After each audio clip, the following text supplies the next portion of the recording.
গিয়া বলে, আজরাইল ভাই জানেননি এই লোকটার সাথে কিন্তু আমি কোরআনের সাথে সম্পর্ক, এই লোকটা আমাকে নিয়মিত পড়তো, এই লোকটা আমাকে মেনে চলতো, এই লোকটা আমার উপর আমল করত। আজরাইল ভাই এই লোকটা এমন ভালো মানুষ ছিল, আমি কোরআনের উপর যখন কোনো আঘাত আসতো তখন এই লোকটা আমি কোরআনের পক্ষ হয়ে বাধা দিত। আজরাইল ভাই তার মানে এই লোকটাই হলো আমি দুনিয়ার মধ্যে আমি কোরআনের বন্ধু। আজকে তার বিপদের সময়, তার মৃত্যুর সময় কিন্তু আপনি তাকে কষ্ট দিয়ে যান, কবজ করেন না। আজরাইলের কাছে যখন এইভাবে কোরআন যখন এইভাবে সুপারিশ করে, তখন আমালাকুল মাউত তার বুকের মধ্যে হাতটা রাখলে এই ব্যক্তির জানটা এমন আহসানের সহিত হয়। মায়ের কোলের মধ্যে একটা মাসুম বাচ্চা কাঁদতে কাঁদতে যেমন দুধ পান করতে করতে ঘুমায় যায়, তার যেমন কোনো কষ্ট হয় না, একজন মানুষ যার সাথে কোরআনের সাথে সম্পর্ক থাকে, যে ব্যক্তি কোরআন মেনে চলবে, কোরআন তখন তার পক্ষে এরকম সাক্ষী দিবে। আজরাইল তার জানটা এমনভাবে কবজ করবে, আত্মা বুকের মধ্যে রাখার সাথে সাথে আজরাইলের বুকের মধ্যে সে ঢলে পড়বে, তার কোনো কষ্ট হবে না। আনু শাফিউন মুশাফফাউন ওয়া মাহিল্লুন মুসাদ্দাকুন মান জালাহু আমামাহু কদাহু ইলাল জান্নাহ। যারা নাকি কোরআনকে সামনে নিয়ে চলবে, এই ব্যক্তির দামগুলো আল্লাহ তাআলা দুনিয়ার জমিনের মধ্যে বাড়ায় দিবেন। এই ব্যক্তির দামগুলো আল্লাহ তাআলা পরকালেও তাদের দাম বাড়ায় দিবেন। মানুষ যখন মারা যায় তখন তার আত্মীয় স্বজন সব তার কাছ থেকে বিচ্ছিন্ন হয়ে যায়, কেউ কারোর সাথে কবরে যাবেনি, কেউ মানুষের সাথে যারা মারা যায় তার সাথে কবরে যায় না। কিন্তু যখন আপনার সাথে কোরআনের সাথে সম্পর্ক থাকে, মালাকুল মাউত যখন এসে যায়, এই কোরআন মালাকুল মাউতের কাছে গিয়া বলে, আজরাইল ভাই জানেননি এই লোকটার সাথে কিন্তু আমি কোরআনের সাথে সম্পর্ক, এই লোকটা আমাকে নিয়মিত পড়তো, এই লোকটা আমাকে মেনে চলতো, এই লোকটা আমার উপর আমল করতো। আজরাইল ভাই এই লোকটা এমন ভালো মানুষ ছিল, আমি কোরআনের উপর যখন কোনো আঘাত আসতো তখন এই লোকটা আমি কোরআনের পক্ষ হয়ে বাধা দিত। আজরাইল ভাই তার মানে এই লোকটাই হলো আমি দুনিয়ার মধ্যে আমি কোরআনের বন্ধু। আজকে তার বিপদের সময়, তার মৃত্যুর সময় কিন্তু আপনি তাকে কষ্ট দিয়ে যান, কবজ করেন না। আজরাইলের কাছে যখন এইভাবে কোরআন যখন এইভাবে সুপারিশ করে, তখন আমালাকুল মাউত তার বুকের মধ্যে হাতটা রাখলে এই ব্যক্তির জানটা এমন আহসানের সহিত হয়। মায়ের কোলের মধ্যে একটা মাসুম বাচ্চা কাঁদতে কাঁদতে যেমন দুধ পান করতে করতে ঘুমায় যায়, তার যেমন কোনো কষ্ট হয় না, একজন মানুষ যার সাথে কোরআনের সাথে সম্পর্ক থাকে, যে ব্যক্তি কোরআন মেনে চলবে, কোরআন তখন তার পক্ষে এরকম সাক্ষী দিবে। আজরাইল তার জানটা এমনভাবে কবজ করবে, আত্মা বুকের মধ্যে রাখার সাথে সাথে আজরাইলের বুকের মধ্যে সে ঢলে পড়বে, তার কোনো কষ্ট হবে না। আত্মীয় স্বজন সকলেই দাফন কাফন করে ওই কবরের মধ্যে রেখে যখন চলে যায়, তখন তার সাথে আর কেউ থাকে না। যদি বান্দার সাথে এই কোরআনের সাথে সম্পর্ক থেকে থাকে, তখন এই কোরআন তার পূর্বেই, কোরআন এই মায়ের যাওয়ার পূর্বেই কবরের মধ্যে পৌঁছে যায়। সবাই আওয়াজ করে বলেন সুবহানাল্লাহ। এই কোরআন তার পক্ষে কবরের মধ্যে পৌঁছায়া যায়। সূরা মুলুকের এই ব্যাখ্যাটা, এই ঘটনাটা সূরা মুলুক, যারা নাকি বেশি বেশি করে সূরা মুলুক পাঠ করবে, যারা নাকি সূরা মুলুক পড়বে, এই সূরা মুলুক তার কবরের মধ্যে চলে যাবে। কবরের মধ্যে গিয়া বিরাট বড় একটা পাখি হয়ে যাবে। কবরের মধ্যে মানুষকে যখন রেখে আসা হয়, তখন কবরের মধ্যে দুইজন ফেরেশতা চলে যায়। সবাই বলেন দুইজন ফেরেশতার নাম কি? মুনকার নাকির। কবরের মধ্যে গিয়া দেখি বিরাট বড় একটা পাখি। এবার ওই মাইয়েতকে ওই কবরের মধ্যে ওই পাখির ডানার মধ্যে খুঁজতে থাকে। এই পাখির ডানাটা এত বড় যে একটা ডানার মধ্যেই দুইজন ফেরেশতা 500 বছর খোঁজাখুঁজি করবে, কিন্তু খুঁজে পাবে না। এবার ওই পাখিকে জিজ্ঞাসা করবে, ও পাখি তুমি কে, যে তুমি এই মাইয়েতের পক্ষ হইয়া এই মাইয়েতকে তুমি পাহারা দাও, এই মাইয়েতকে আমাদের কাছে দিয়ে দাও। কিন্তু পাখিটা বলে না, তাকে দেওয়া যাবে না। তোমাদের যদি ক্ষমতা থাকে আমার কাছ থেকে খুঁজে বের করে নেওয়া যাও। একটা ডানাই 500 বছর খোঁজাখুঁজি করে তারা ক্লান্ত হয়ে যাবে, আরেকটা ডানা মধ্যে খোঁজার মতো শক্তি আর ক্ষমতা তাদের থাকবে না, আল্লাহ দিবে না। এবার পাখিটা বলে, তোমাদের যদি ক্ষমতা থাকে তাহলে খুঁজে বের করে নেওয়া যাও। ফেরেশতারা জিজ্ঞাসা করে, তাহলে তুমি কে, যে মাইয়েতকে তুমি পাহারা দাও? এই পাখিটা বলে, এই ব্যক্তি হচ্ছে, আমি কোরআনের সাথে সম্পর্ক, আমি হচ্ছে কোরআন, এই ব্যক্তির সাথে আমি কোরআনের সাথে সম্পর্ক। তোমাদের আজকে যত প্রশ্ন আছে, এই ব্যক্তি আরামের ঘুম ঘুমাইতেছে, তোমাদের যত প্রশ্ন আছে সমস্ত প্রশ্ন আমাদেরকে করো, এই বান্দার পক্ষ থেকে তোমাদের সমস্ত প্রশ্নের উত্তর আমি দিয়া দিব। সুবহানাল্লাহ।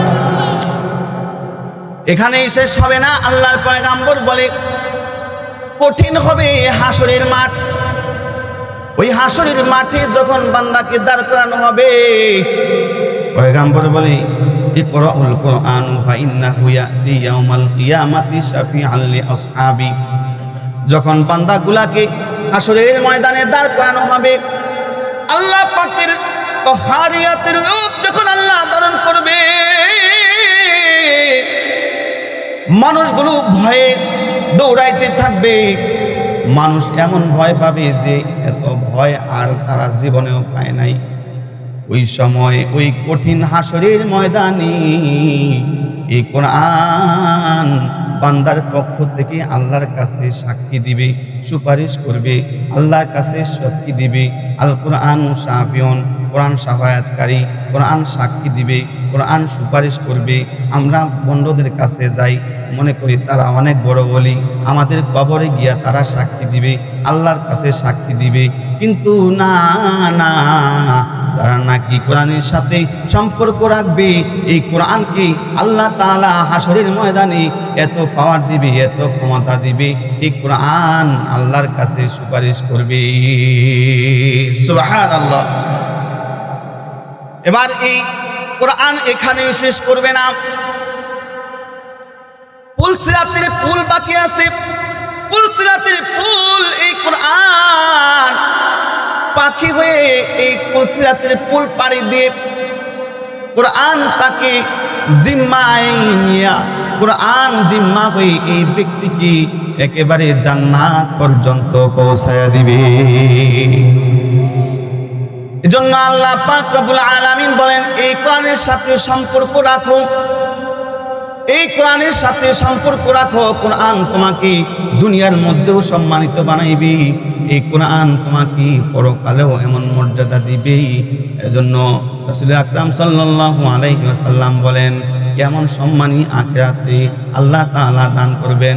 পয়গম্বর বলেন, ইউকালু লিসাহিবিল কুরআন ইকরা ওয়ারতাকি ওয়ারাতিল কামা কুনতা তুরাতিলু ফিদ দুনিয়া ফা ইন্না মানজিলাকা ইনদা আখিল আয়াতি তাকরাউহা। একজন কোরআনের হাফেজকে বলা হবে, ও সাহাবে কোরআন, তুমি দুনিয়ার মধ্যে যেভাবে কোরআন পড়েছো, এখনো তুমি কোরআন পড়ো আর চড়ো, তুমি কোরআন পড়ো আর চড়ো, কোরআন পড়ো আর চড়ো। এইভাবে কোরআন পড়তে থাকবে আর চড়তে থাকবে। কোরআনের মধ্যে যতগুলো আয়াত আছে, একজন কোরআনে হাফেজ যদি এই আয়াতগুলো তেলাওয়াত করবে আর প্রত্যেকটা আয়াতের শেষে একটা তালা করে উঠতে থাকবে, এইভাবে 6666 তালা একটা কোরআনে হাফেজের জন্য আল্লাহ বরাদ্দ রাখবে। এই হাদিস যখন একজন মা শুনছে, তখন তিনি, তার বয়সটা হবে 60 থেকে 70 বছর।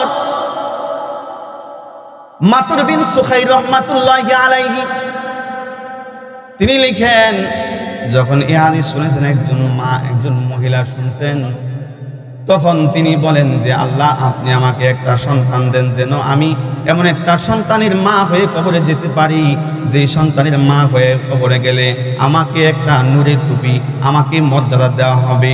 তখন এই মার কথাটা আল্লাহর কাছে পৌঁছাইলে, নেক দোয়া করার কারণে আল্লাহ পাক রব্বুল আলামিন তাকে একটা নেককার সন্তান দান করলেন। কিন্তু তার কপালটা বড় খারাপ, সন্তানটা পেটে আসার সাথে সাথে তার বাবাটা মারা গেল। এবার মহিলাটা এমন অসহায় হয়ে গেছে, মহিলাটা তার সন্তান আসছে, কিন্তু বাবা না থাকার কারণে এই সন্তানটাকে তিনি মানুষের বাড়িতে কাজ করে করে তিনি এই সন্তানটাকে পড়ায়। সন্তানটাকে বলে, বাবা, আমি আল্লাহর কাছে চেয়েছিলাম তোমাকে আমি কোরআনের একজন হাফেজ বানাবো, কোরআনের আলেম বানাবো, তুমি কি আমার এই ওয়াদাটাকে রাখবা, এই আশাটাকে পূর্ণ করবা? বা তার মা বলে, তার মাকে সন্তান বলে, মা তুমি কোনো টেনশন করো না, অবশ্যই তুমি যেই আল্লাহর কাছ থেকে চেয়েছো আমাকে একটা কোরআনের হাফেজ বানাইবা, আমি আমার সাধ্য মতো চেষ্টা করব।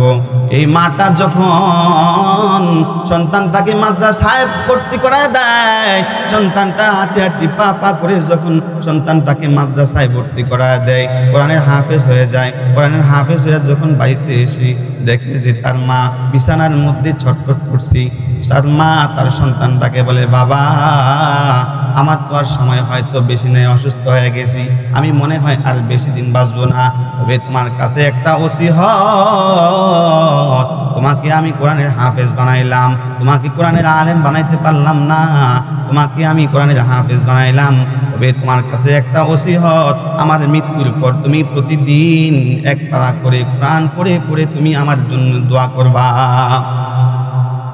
আরো ওসিয়ত করে গেলেন, বাবা, মানুষের বাড়িতে কাজ করে করে এতদিন পর্যন্ত যে টাকাগুলো আমি জমাইলাম,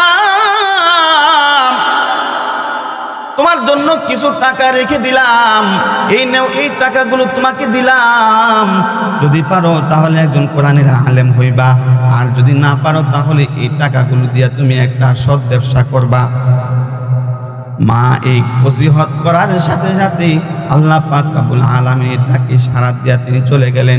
এই সন্তানটা তার গার্ডিয়ান না থাকার কারণে সে আর করতে পারে নাই।